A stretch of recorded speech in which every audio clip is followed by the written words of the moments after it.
All right, ladies and gentlemen, with that, I think we move into a session that all of us have been eagerly waiting for. We'd like to request those of you not seated to please take your seats. The session is titled Beyond the Medal, and we are indeed privileged and honored to have amongst us this evening Anju Bobby George, Olympian, Indian long jumper, Vice President, Athletics Federation of India. I'd like to introduce her to you. She is a former long jump athlete who has made history after she won the bronze medal at the 2003 World Championships in athletics in Paris. With this achievement, she became the first Indian athlete ever to win a medal in a World Championship in athletics, jumping 6.7 meters. She was awarded the Arjuna Award in 2002, the Khel Ratna in 2003, and Padma Shri in 2004. Ladies and gentlemen, I'd like to request all of you to please give her a huge round of applause as we welcome her to this event. And she'll be in conversation with Srikanth Srinivasan from NASSCOM. I'd like to invite both of them onto the stage. Please give her a big round of applause as they come up.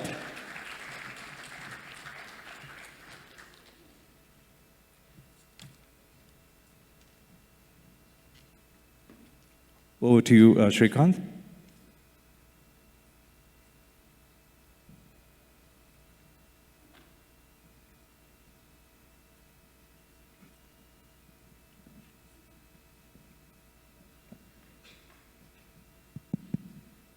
Okay, good evening.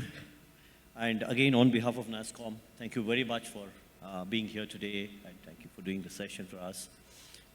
I know for many of us here, present here, I think it is a moment of pride when you got that medal for India. And I think you've been an inspiration for many, many more. And today, as a person who runs an academy, I think you're probably training the next generation and beyond. Thank you very much for that. With that, I think if I can draw a parallel between the sport that you're famous for and the industry, I think largely I thought we should have the discussion which will be a parallel in terms of the kind of perseverance required, the kind of discipline that's needed, and so on in every sport, in every professional field. With that, I think we probably have a few kind of questions and we can move around that, and then and probably you could touch upon a few things in terms of your own achievement, challenges, and so on. Maybe we could start with saying if you could kind of share a large overview of your journey, highlighting what were the initial challenges you faced and how did it eventually turn into achievements. I mean, we all know that you were from Kottayam, a small place in Kerala, and from there coming onto the international stage. How has this journey been for you? First of all, let me thank the organizers for making me here. So I think all are ready to get some inspiration from me, like when we used to go to school the first day, when we get the book. So we all set to learn, but after a few days, gone. Yeah, I'm from a very small village, Kottayam in Kerala. And my parents actually, middle-class family, and my mother, it was her vision to make me an athlete. Wow. So she wanted, but unfortunately, those days it was not easy for a girl to come out and play.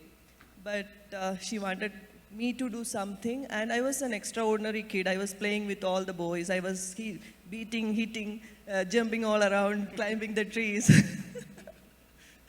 So she could visualize where I can reach. And, but it was a big task for me. I think from 4th standard, I started doing sports. I started doing under a coach. And early morning, 4:30, I have to go to ground.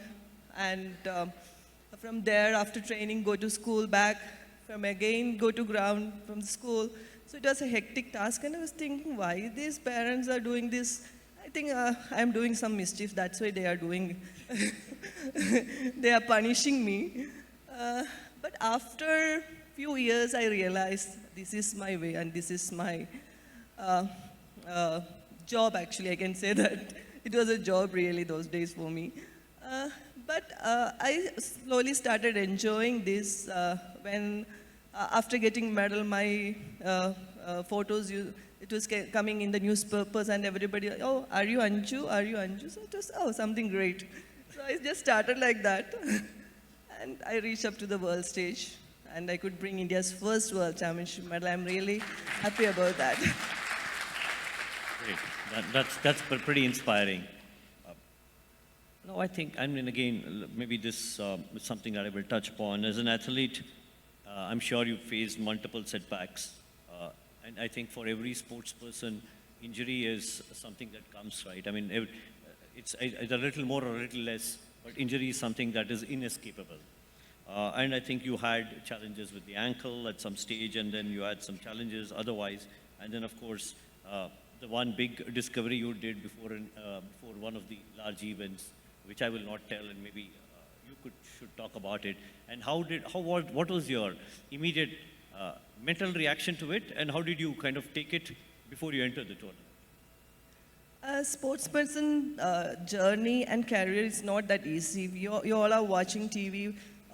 Maybe Mike Pearl is crossing world championship, world record, or Usain Bolt is running less than 10 seconds. But the work behind that, it's years of hard work. So we are always challenging our body. It's not a machine. So every day we are challenging our body, and injury is a part of our game. We cannot escape. So I got a major injury at the age of 17. So my ankle, still I am not able to walk properly. I'm having some trouble, and it's painful actually. But I was doing with that broken leg the entire my career. Otherwise, I could have do much 7 meter plus. I jumped many times, but it was not that issue for me to cross 7 meters. But this broken leg, I was challenging my body every day, every hour, every second when I was doing training.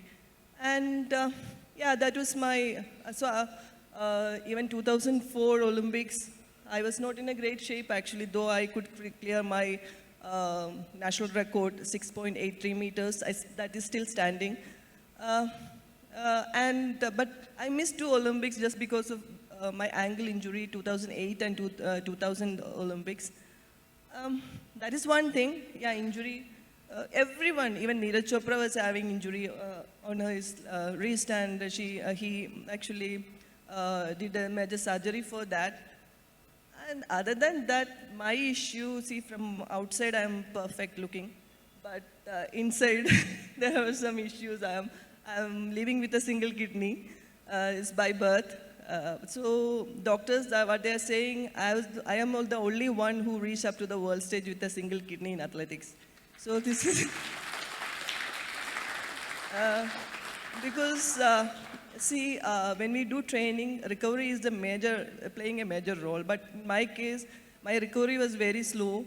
And after doing all the competition, one day I was utter fatigue. I was not able to even walk. So I went to a German doctor. I was in Germany, and they said, see, you are having fatigue, and I don't know what is the reason. You go and check your body. Then I realized, I am living with a single kidney, and that is the issue.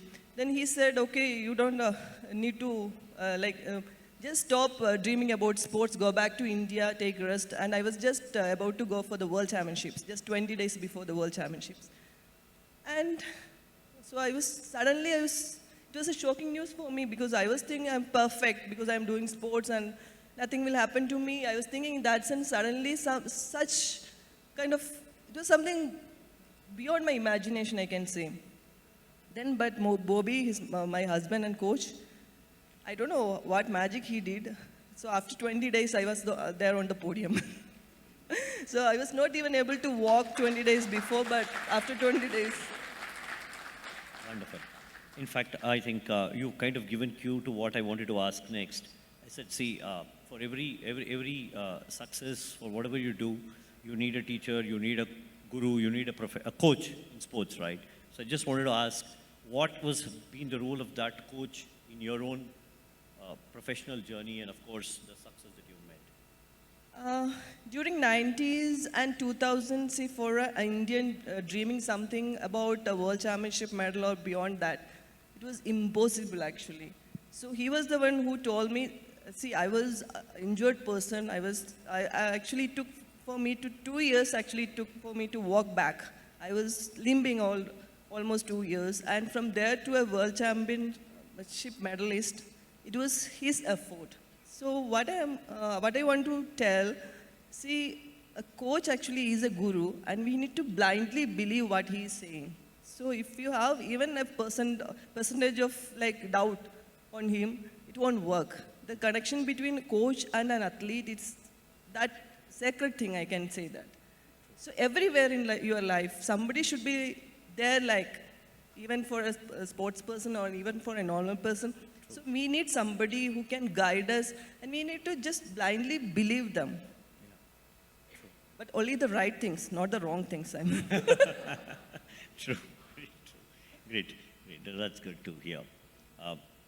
Let me step back a little and talk about situations, high pressure situations, and I think most of these people in this room in the technology industry also will relate to this. There are situations when we encounter high pressure situations, we encounter situations where your perseverance is under question. How would you kind of bring this and relate it to sport, more so in a sport which is more an individual driven sport vis-a-vis a team sport? Because in a team sport, there's always those 8, 10, 12 players, and somebody can perform all the time. 3 will perform all the time and still you can get over. But here it is you or it's either there or not there. So how does it work for you? And what goes through the athlete's mind? Especially athletics, it's a one-to-one event. So when we go for Olympics, we are representing our country and we are alone inside the stadium. And it will be like somewhere around 80,000, 90,000 people looking at you, and the entire world is also watching, and all the pressure on you. So when I was doing 2004 Olympics, the entire India's actually waiting for a medal from me, and I knew that, and that pressure was on my shoulders. See, but when you are inside the stadium, you are the only one who can, and this is actually, I said, it's a body, it's not a machine. So we need to actually think and execute at that moment. Time won't wait for us. So whatever comes, it's like a machine, we need to work.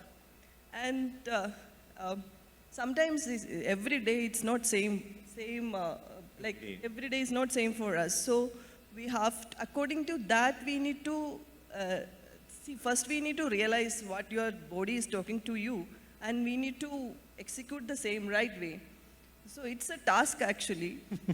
It's a big task. But we are actually, everyday training actually teaches us how to control your body and how to control your mind. Yeah. And and especially sports, athletics, see, your best day matters a lot, and it's always centimeters, millimeters. We are working and we are doing for that. So I don't know how to explain that. It's a big task actually. Yeah, I think, as you said, right, it only comes with practice. And so again, if I move further on this, I think one needs to build that winning mindset all the time, right? I mean, you need to cultivate that winning mindset all the way. Now I think post your, moving out of active sport, you kind of established a sports academy. Now, what has motivated you to create this lasting impact? What is your vision for the sport as your own academy, and what is that you want to achieve for India? I took a break almost 5 years, 6 years for my family after my career. And then I started my Anju Sports Foundation. It's in Bengaluru. So that is just for girls. 16 women athletes are training with me. I handpicked from all over the country. All are from very humble background. So one of my girls, she's Shaili Singh. She's world #1 after 4 years. Wow. Yes, in junior level. Again, I am experiencing all these things just because, God gave something special, some kind of special talent for me. That's one thing. but the system, the country supported me a lot. So why I am here because the support and the system, the country's support, I can say. So it's my duty to give back to my society and give back to my generation. So it's kind of women empowerment, small scale, I am doing. But tomorrow, see, all these girls, when they do, they already started doing well, but one day they also will come to the same because they are seeing that I am supporting them, and one day they also will come back to the society and support the society. So it will be a kind of change reaction, it will go, I can say. I'm visualizing that. And see, it's, there is another thing, if you support a girl, we are not supporting just one person. They will go back and they will support their family, they will support their society. So it's a large impact we can make. Absolutely. I mean, can't agree more on this. I mean, very, very noble thoughts, and I'm sure, I think we will, as a country, make a lot of progress in the years to come. Now, again, I think we were chatting this a while back too. Maybe when you started your career, the amount of technology that was available in India, the infrastructure that was available in India, and what's available today, I think there's a sea change. You were talking of how it was so difficult for you to go to the US those days to get that 2 months of training or 3 months of training before the World Athletics Championship, and how easy is it today? So how is this really changing the whole game for the current generation? And do you think that this will actually have a significant jump in the success metric? Definitely, technology is helping us a lot, but there are plus and minus because now people are into gene doping. That is beyond testing, actually. So most of the countries are doing that, and other than that, countries like America, they are investing a lot on superfood. So they are after gene testing, they are designing some kind of food for the athletes, and that actually can like a wonder medicine. It can work. So we Indians are working hard and aiming for a medal, and they are coming with all these such things. So that is also kind of doping, I can say. But the other side, some equipment actually, new equipment, coming in the market. See, recently we, Mirabai Chanu, you all know, with our weightlifter, she is nursing an injury now.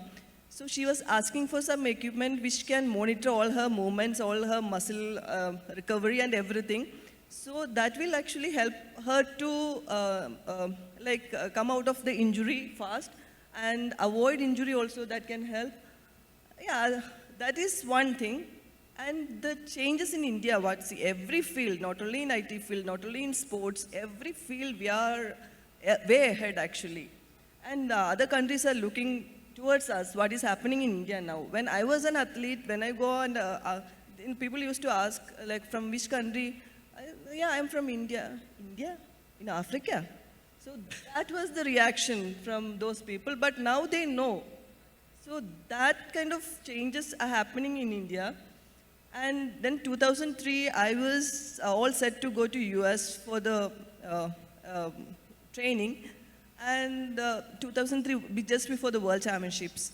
So I went to Delhi, and I was requesting them to clear my visa and sponsorship for training. I was just running pillar to post for 2 months, and they were asking, if we clear, will you bring back a World Championship medal? It was just a kind of insult for me, and I said, yes, I will bring. And they were just looking at me like this. Are you joking? I said, no, I am not joking.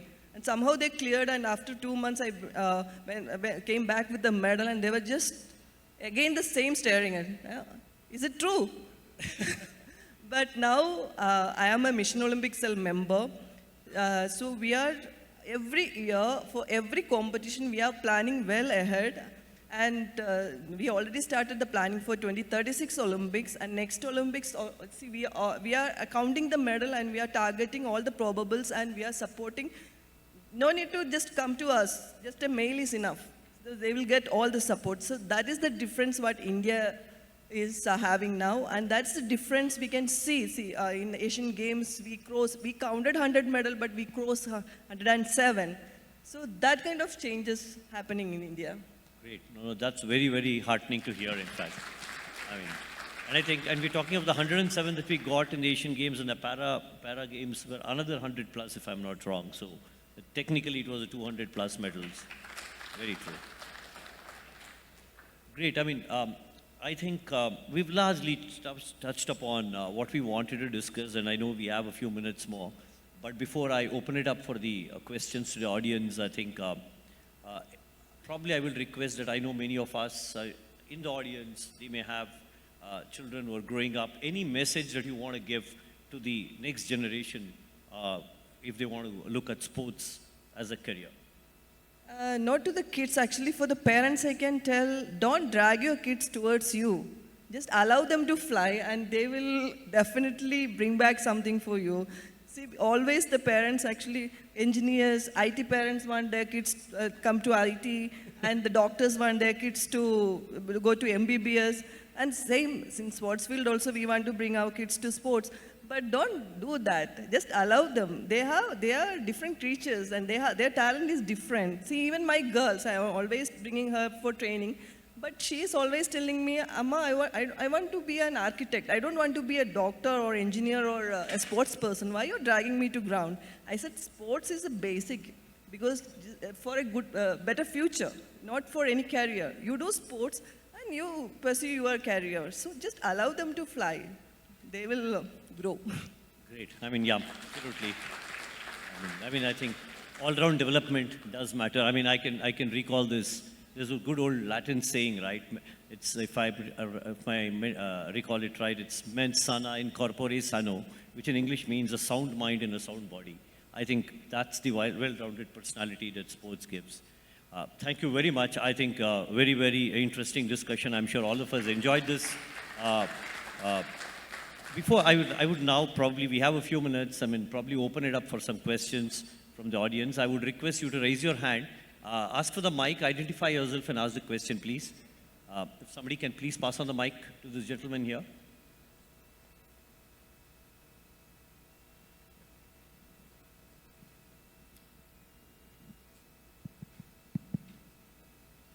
Hi Anju, honor to listen to you. My name is Anshuman, I represent DXC Technology. Question is that for most people in IT or any other career, if you want long career, there is perseverance, you have to be resilient for a long career, and you can make out I have had a long career. So what are the parallels between sports, particularly your sport athletics, and a long career, and what can we learn from to be a resilient person? I mean, if you can just quickly rephrase your question. You can't hear me? I mean, it's not clear. Okay. That's a first for me. I'm not clear. But for a long career, one has to be resilient, be perseverant, persevere in your career. What are the parallels we can draw from sport to be more resilient and persevere? Sports teaches us, see, it's always, we are not winning always. We are losing a lot than our victory. And I can say that when we aim for Olympics once in 4 years, so if we think about that 4 years, it's long period. But cut short into days, hours. See, one aim is there, Olympics for next 4 years. But every day, our training, it's a kind of macro and micro cycles what we are doing. So today what we need to do, so we are just thinking about that only. And we are trying to better that tomorrow. And tomorrow, the training pattern and training aim will be something different. So every day we are enjoying our training, keeping in that main goal, so that long duration, it won't come in, otherwise it's a stress. Yeah, I know, it's a stress for everybody if we are keeping some long goal. But every day, every hour goal is very easy and it's near to us. So that, and see, as I said, it's a kind of punishment every day what we are doing with our body.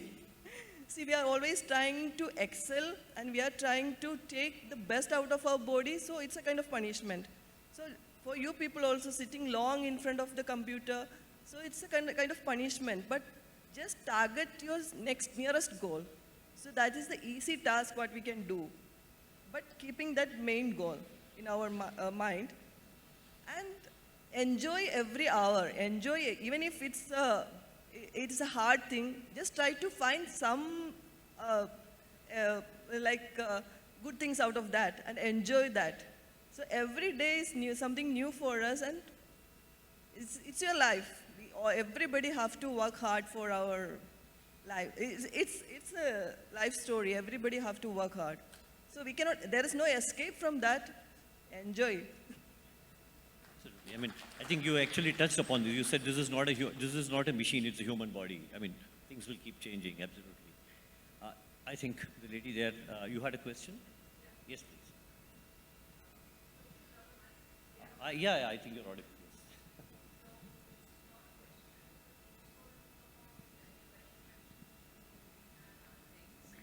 So when you look at, when it comes to sports, your body and your health is on, you have to be like a perfect 10, to be honest, right? So when we consider India, like globally people are looking at superfoods and everything. But when we consider our geography and our food habits and everything on the whole, like what people eat up north goes for an export or something like that, is the government doing anything to ensure that the nutrition across the country improves so that people do physically much better? Yeah, definitely in sports and in non-sports also, see, there are a lot of initiative from government side, like Fit India. So if you go to their website, so every day they are teaching or they are publishing something, what to eat, what not to eat, what to do, how to do sports, and what is the correct way to do sports. And see, even our Prime Minister is also every day preaching something or the other about fitness and wellness and everything.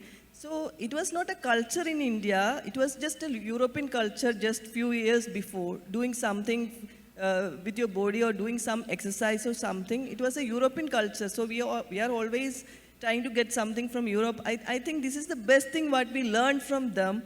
And in India also, even in small villages, we can see people, ladies actually with the nightie and all, they are going here and there, walking or doing some exercise. It's something great, I can see that. So that culture is coming to India, and we are from the ministry side, from the sports ministry, even from the PM's office also, they are trying to teach our, our country people what to do, what not to do. So it is there actually. And it's, I think it's not any more kind of secret. It's everywhere, it's published. They are publishing everywhere, and we can, even like, I think normal ladies working, maybe they are not working anywhere, they are not getting any privilege to go anywhere, but they know what to eat. Even at home, when I was young, my mother used to give ragi every day, and I was just like, after coming from school, that is the first thing I have to take that, and then she will allow me to go for any kind of games or something. So those days, without any knowledge, my mother was giving that. But now it is available everywhere. The information is available. That is the best thing with the technology. Information is available everywhere now.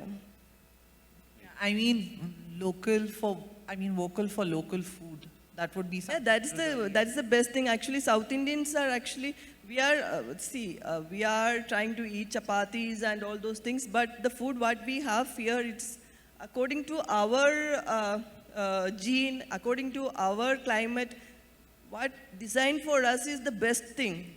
See, for years we are using that, but sudden changes, it is not good for our bodies. See, North Indians are eating wheat and all, that is good for their body. For us, ragi, rice and all, it's good for our body. So stick to your culture. That is the main. Stick to your culture. Don't try to change. Great. Thank you. I think we're running out of time. So first, thank you very, very much. I think this is a very, very interesting, candid discussion. I mean, very, very inspiring too. And and it's very, very heartening to learn that so much more work is happening in the country today to ensure that we as a country excel in sports. And I can tell you that each one of us also wait with the same bated breath that all of you would when our sports persons, our performing there, and when the Indian flag goes up, right, for the gold medal. Goosebumps comes to Absolutely. everybody. I think it's the same for all of us. And we do, and as a collectively hope that India will continue to do even better in the years to come. With that, thank you very much for joining us today. Ladies and gentlemen, please give her a huge round of applause, the one and only Anju Bobby George. We'd like to thank her for joining us at this event. I'd like to request Srikanth to present her with a small token of our appreciation.